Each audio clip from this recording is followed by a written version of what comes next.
Hola, muy buenos días, buenas tardes, buenas noches, donde quiera que te encuentres. Por aquí estamos de nuevo, es para mí un gran honor y un gran placer compartir nuevamente este espacio con Carmen Pilar. Carmen, ¿cómo estás? Muy bien, ¿y tú, María? Y Rafa, también. Y con mi querido, nuestro queridísimo amigo Rafael Perales, biodecodificador, constelador y un montón de cosas más que si seguimos nombrándolas acá no vamos a tener espacio para grabar nuestro Doctora en podcast de hoy. educación.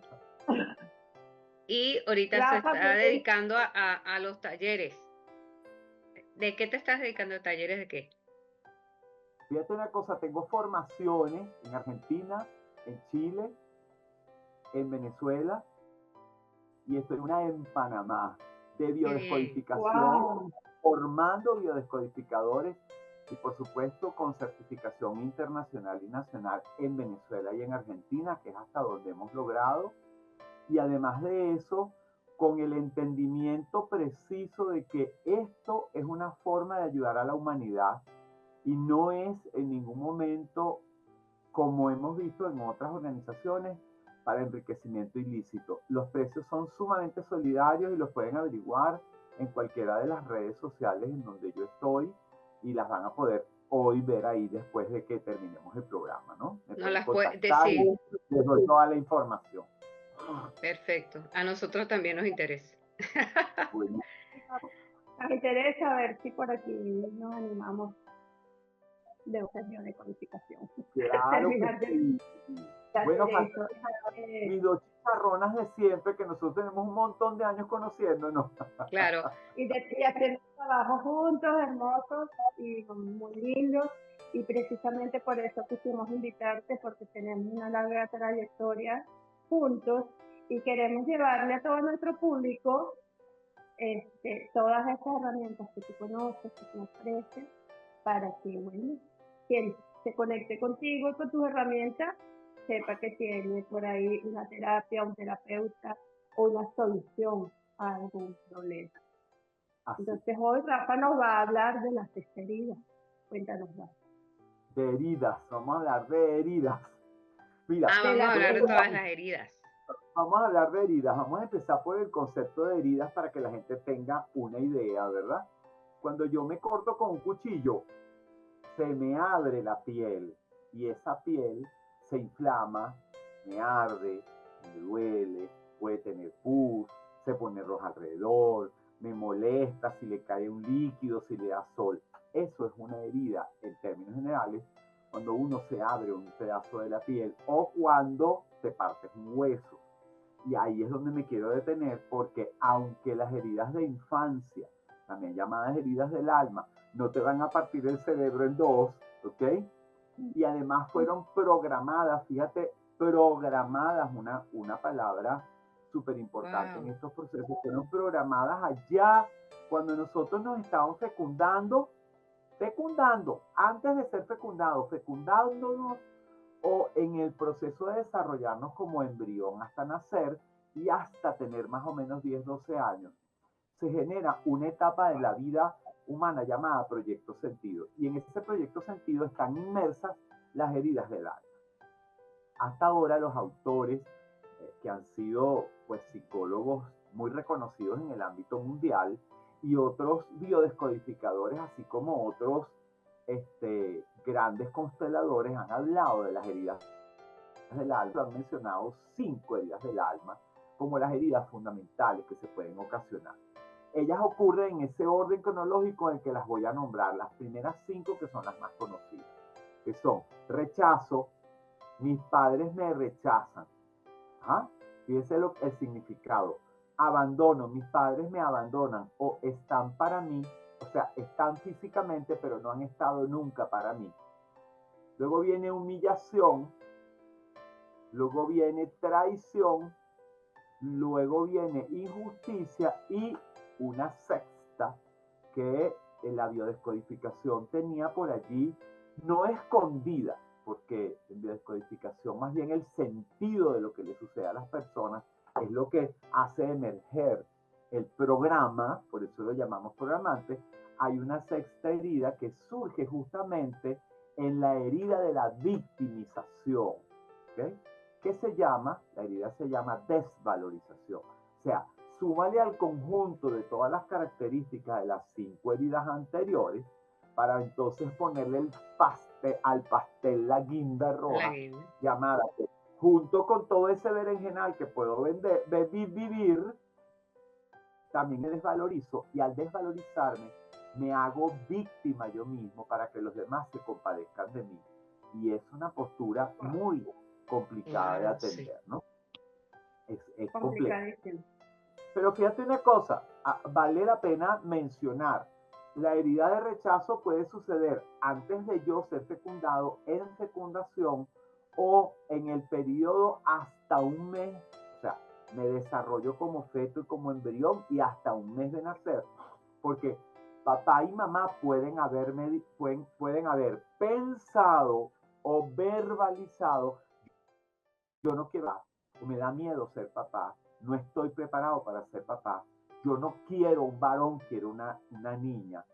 Todas esas heridas son rechazo, pero yo no la veo en la gente adulta, yo no la veo como una herida de rechazo, sino que la veo como la máscara que lleva la persona. Porque ¿qué pasa? La herida se sufre cuando se es niño, pero en el tiempo, como tú te vas haciendo adaptaciones a lo que vives diariamente, haces enmascaramiento. Y el enmascaramiento, tú vas por la vida con una máscara puesta llamada la huida. Huyo de todas aquellas personas y situaciones donde yo me sienta rechazado. Y entonces, por ejemplo, son personas que pierden el trabajo con facilidad porque renuncian, porque en el trabajo los presionan para trabajar, por ejemplo, porque a lo mejor como están pendientes de buscar a mamá y buscar a papá, no los encuentran porque me rechazaron y me dejaron solo, me siento solo. En ese momento el jefe que funge como papá, por ejemplo, lo presiona, y ¿cuál es la decisión? Salgo huyendo porque esta presión va a terminar en un rechazo, entonces prefiero huir antes de ser rechazado. Entonces la herida de esas personas huye. Si lo hablamos en términos de pareja, huyo de ti antes de que me puedas hacer daño. Wow. Y entonces son hombres o mujeres que pareciera, entre comillas, que abandonan a sus parejas, y no las abandonan, sino su herida, su miedo, que es lo más importante que registrar, su emoción de miedo, ante el hecho de que la pareja le pueda hacer daño o lo pueda rechazar en un momento dado, rechazar desde el punto de vista masculino, sexual, humano, social, toda esa cantidad de biopsicosocial que somos, biopsicosocial y espiritual, ¿ok? Ante ese rechazo, él huye o ella huye de la pareja y prefiere dejarla sola e irse, o antes de asumir una responsabilidad que no se siente preparado para enfrentar, por ejemplo, bueno, yo no quería casarme y me obligaron a casarme, por ejemplo, o me sentí comprometido a casarme, entonces huyo de la situación. Por lo general, entre compromiso e intimidad dentro de una pareja, que eso debería estar así, uno con el otro, o equilibradito, son personas que, como huyen al compromiso, elevan su nivel de intimidad y creen que todo se puede resolver en la cama. O al revés, aumentan el compromiso pero disminuyen la intimidad, entonces creen que la pareja es el papá o la mamá de ellos. Es un tema sí, bien interesante, porque, ojo, en este momento es que busco a través de la intimidad resolver el problema de la huida, porque en la intimidad, como estoy contenido y acogido, me siento seguro. Pero cuando no me siento seguro fuera de la cama, ¡pum!, huye, corre, que es prehuir, y que te digan miedoso a que te digan que te digan cobarde a que te digan que es un valiente muerto. Ese es uno de los lemas. Luego entonces, eso sucede hasta los 2 años. Desde antes, fíjate tú, desde antes de ser fecundado, cuando papá y mamá pensaban que de tanto hacernos el amor podíamos tener un bebé, pero que la situación es muy difícil para tener un bebé en este momento y quedan embarazados, ya en ese momento, bebé, viniste a interrumpir un proceso o viniste a vivir una vida muy difícil para nosotros y a ponernos las más complicadas. Parece mentira que esa tontería sea el primer indicio del rechazo. Y entonces en ese momento no lo vives porque lo acabas de programar. ¿Cuándo lo vives? Bueno, vamos a suponer, vamos a multiplicar la edad de 3 años por 7. A los 21 años empiezas a vivir la máscara de Louis Vuitton, por ejemplo. Luego, posteriormente a eso, vamos a suponer que tú sigues en tu familia y después de la máscara del rechazo, de la herida del rechazo, entonces comienza la herida del abandono, entre los 3 y los 5 años. Papá se va de la casa, papá nos deja, papá está, pero no está para mí. Por ejemplo, yo he tenido algunos, dijéramos, encuentros con el abandono porque mi papá estaba, pero mi papá estaba para el fútbol. Mi papá llegaba de trabajar y le decía a mi mamá, toma Lee, aquí está el dinero, y se desentendía. O sea, él se iba, se bañaba, se ponía sus chores, se ponía a leer el periódico, a ver la televisión y el fútbol, y nosotros allí, pero... Y esa es una forma de abandono. Claro, también es que él fue abandonado. Seguro, seguramente. Sí, y ese abandono, por ejemplo, mi papá lo vivió porque mi papá a los 6 años, 5 o 6 años, perdió a su papá en la Guerra Civil Española. Mi mamá perdió a su papá en la misma Guerra Civil Española, pero fue porque mi abuelo se murió. Entonces, aunque te hayas muerto, papá, me hace tanta falta porque me siento en abandono. Y cuando yo me siento en abandono, no me siento protegido. Claro, no soy contenido. Y entonces, al no estar protegido, yo busco enmascararme de algo, ¿ok? Con la máscara de la dependencia. Entonces yo dependo de todo el mundo. María Jardín, no me dejes, por favor, que tú eres la única mía, no te vayas para Argentina, que voy a hacer yo sin ti. Y es un drama para la persona que se siente abandonada. O, cónchale, Pilar, te fuiste a España y no me dijiste, no, que yo ahora no sé con quién hablar, porque es una máscara que genera apegos, óyeme, apegos que son de tratamiento psicológico importante con cognitivo conductual, porque si no la persona queda enganchada en sus inmensas distorsiones. Porque ¿qué pasa con tu cabeza? Que si yo no dependo de alguien no puedo vivir. Y entonces esas personas que están permanentemente dependiendo se buscan parejas que, fíjate tú, se buscan parejas que por lo general siempre vienen de familias donde todo el mundo es un héroe. Y entonces llegó mi héroe, ya yo estoy salvado, ahora no voy a depender de nada. Son personas que el sexo los atrae más que ninguna otra cosa, porque en el sexo se sienten protegidos y contenidos porque o están dentro de ellas o ellos están dentro de ellas, ¿verdad? Y en el estar dentro uno del otro hay el abrazo, hay la contención, hay la protección. Entonces, ¿a qué edad se puede empezar a uno dar cuenta de que eso se vive? Bueno, si tienes 5 años, multiplícalo por 7, a los más o menos 35, 30, 35 años. Ya entonces tú ves que hay una relación, esa está determinada por los psicólogos, que hay una relación entre la edad y dónde lo vives, entre la edad que se programó y en dónde lo estás viviendo. Posteriormente, dice Liz Bourbon, una de las, a mí me encanta esa mujer cuando escribe de las heridas del alma, ¿okay? Posteriormente, tú tienes la herida de humillación entre los 5 y los 7 años. Y entonces, fíjate tú, los humillados se meten en una máscara de masoquismo. Se autocalifican y autodescalifican. Y cuidado, porque en esa autocalificación o descalificación puede haber escondido un narcisista que ya sabemos que es una patología, una psicopatología importante de tratamiento psiquiátrico de acuerdo con el diagnóstico que los psicólogos nos ven. Entonces, ¿qué hace un masoquista? Fíjate tú, ¿qué hace un humillado? Uno, le tiene terror a que se burlen de él en público. Le tiene, pero también le tiene terror a humillar a alguien en público por el miedo a que esa persona pueda hacer represalias. Sin embargo, a veces se olvida de ese miedo, acomete a humillar a alguien y entonces viene el masoquismo. Aunque yo sabía que no debía hacerlo, lo hice y tú me diste un golpe. Por ejemplo, me caíste a golpes, me insultaste, me ridiculizaste delante de todo el mundo y ahí está el masoquismo.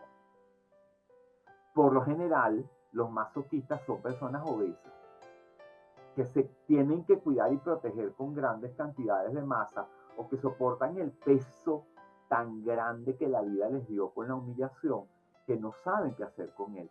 Buscan que sus parejas también los ridiculicen. Por ejemplo, un hombre gordo que a pesar de que tiene una buena dotación masculina, su pareja lo humilla y le dice, ay, con ese chigüicito tú crees que me vas a hacer algo. Y ¡pum! Sobresalta la humillación. Humillación también, por ejemplo, que lleva a estas personas en su mismo masoquismo, en su misma cara de masoquista, a no saber cómo poner límites, stop, para que me respeten desde empezar por mí mismo a respetar. Entonces, por eso son personas muy obesas. Ya uno cuando tiene un cliente que viene a la consulta, ya uno ve esta persona es obesa o esta persona tiene sobrepeso, y entonces ya uno empieza a ver allí, bueno, si es sobrepeso, cómo es la carga familiar que carga este hombre o cómo es el grado de humillación que él soporta. Entonces ya lo puedes ver. 7 años, ¿verdad? 7 por 7, 49. Esto no es tan matemático como yo lo estoy diciendo, que es que a esa edad se te va a presentar la humillación. No. Porque, ojo, déjenme decirte que de las 6 heridas, todos tenemos dentro de, imagínense que cada uno de nosotros... Eso te iba a preguntar. Echaron como ingrediente un poquito de cada herida, pero echaron de una de las heridas más que de otras. Claro. Claro. Por ejemplo, en mi caso, a mí me aterra que se burlen de mí en medio de cualquier lugar. A mí me aterraba, lo he trabajado mucho, ¿okay? Lo he trabajado mucho por años, ya desde cuando nosotros nos estábamos formando, que ya hace un montón, ya empezaba yo a trabajar con las heridas del alma y a identificarme en ellas. Entonces yo veía, bueno, sí hay un poco de abandono, pero no era como para tanto. Hay un poco de traición, pero no era para tanto. Pero cuando me encontré con la herida de humillación, eso lloré a mares. Porque donde yo manifestaba mi herida de humillación, ustedes saben, como ustedes saben, ¿verdad? Que yo canto, toda la vida he cantado boleros, he cantado en corales, pero ojo, siempre que cante dentro de un grupo, en corales, o sea, camuflajeado, funciona muy bien, canto chévere, pero cuando me ponían un solo, me temblaba hasta la caja donde me van a enterrar, imagínate tú. Me temblaba todo, le decía, no voy a poder, se me olvidaba la letra, no voy a poder, era muy difícil. Yo tuve que trabajar, me hice como 5 días, hice encuentros del alma, hice constelaciones fluviales, porque con las sistémicas no lo logré, con las fluviales y las cuánticas lo logré y avancé muchísimo. Avancé tanto que el año pasado, en noviembre, hubo un certamen no, hubo aquí con la coral un evento para recapitalizar, para buscar fondos para atender a los poetas del sur que venían a Venezuela. Y yo dije, si yo no me atrevo ahora, no me atrevo nunca. Y me paré y canté 2 canciones delante de todo el mundo, acompañado de piano y guitarra y orquesta. Yo dije, o aquí me recogen con palillo y buscan a la ambulancia, o salgo victorioso. Bueno, fue para mí un evento espectacular, porque creo que allí hubo una prueba de fuego súper interesante que me permitió saber que la mitad de todo lo que yo siento en términos de humillación está como una creencia limitante aquí adentro. Porque, por supuesto, con tantas herramientas que yo tengo, que ustedes lo saben, y con tantas herramientas que ustedes tienen, María, Pilar, que las hemos generado por aprendizaje en los cursos, pero que después las hemos generado en la práctica, no, yo dije, no, ya va, frena. Bueno, fíjense, yo puedo hablar en un teatro, he hablado en el Teatro Teresa Carreño venezolano, he hablado con 2.500 personas y como que si nada, no me pongan a cantar porque se me van los tiempos. Esa es herida de humillación. La siguiente herida es herida de traición. Y fíjense qué hermosa es esta herida, que te muestra en los cuerpos de las personas la herida de traición. Un hombre esbelto, buen mozo, musculoso. Un hombre, como ustedes dicen, chica, está bueno, está bueno.